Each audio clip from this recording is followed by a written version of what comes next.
The following Defending Our America episode is presented without commercial interruption by Sig Sauer.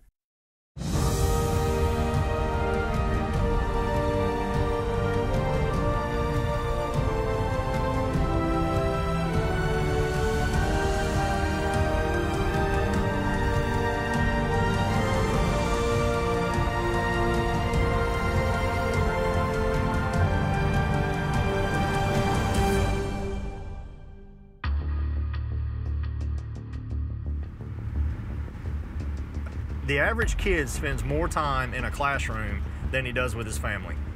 I don't know why the general public isn't, instead of screaming for gun rights and getting rid of the guns, why they're not screaming for the teachers to carry a gun. Why are you not doing what you can to protect my students? The next guy's popping up, whether he's in a school or he's in a McDonald's, he's in a mall, or he's in a Walmart. It's going to happen again soon because people in their heart and mind want to do these things. It gets them that 15 minutes of fame.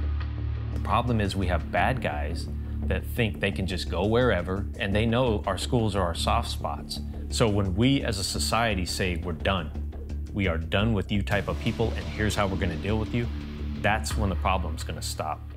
If the formula is as soon as there's force against them, they kill themselves. It doesn't necessarily have to be 100% effective force. It has to be the threat of force immediate. Right. You want to change the focus of what their attention is. These types of incidents happen, and they're all tragic, but the fact that they happen means they're going to continue to happen unless we take steps to prevent them. And in my mind, the only way to do that is to either have police officers assigned in schools or to have people trained to provide the protection our schools need. To have that, either that uniform presence or have that presence where people know that you're not just going to come in here and do what you will without some consequence. Stationing a police officer at every school in the country, that's one school of thought, I guess, but unfortunately, that's very costly, and many municipalities don't have the staffing where they can do that. I don't think we need to have police officers or military in the school, but if you got a bunch of retired cops or a bunch of retired military or a bunch of off-duty personnel that are willing to volunteer, then let them do it. That's, I think, the best answer. I don't think it's bringing in, federal statutes and federal rules and regulations to every school district in America. I think it's letting the people of America decide what's best for them and their locality.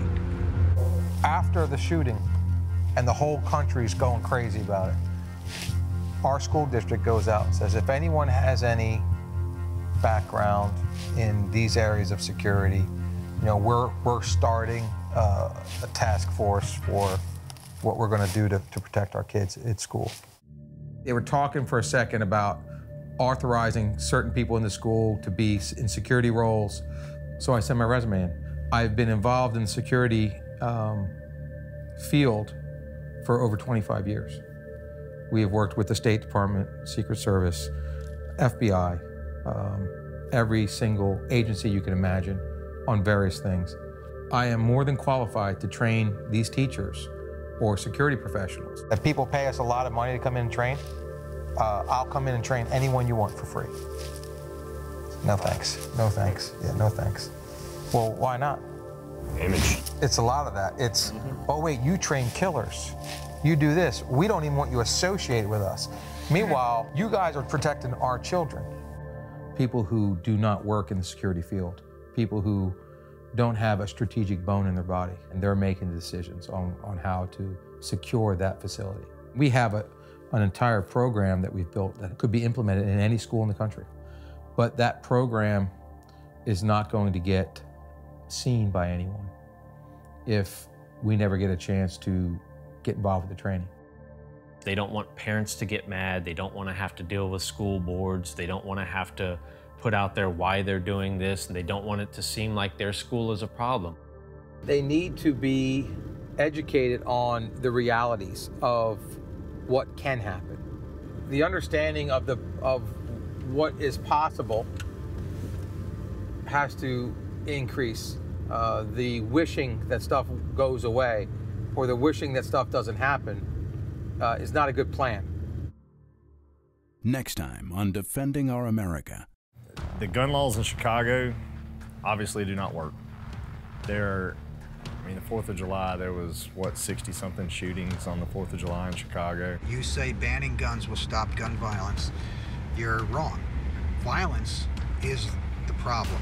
If they're willing to ignore a law against homicide, why would they obey a law against gun possession?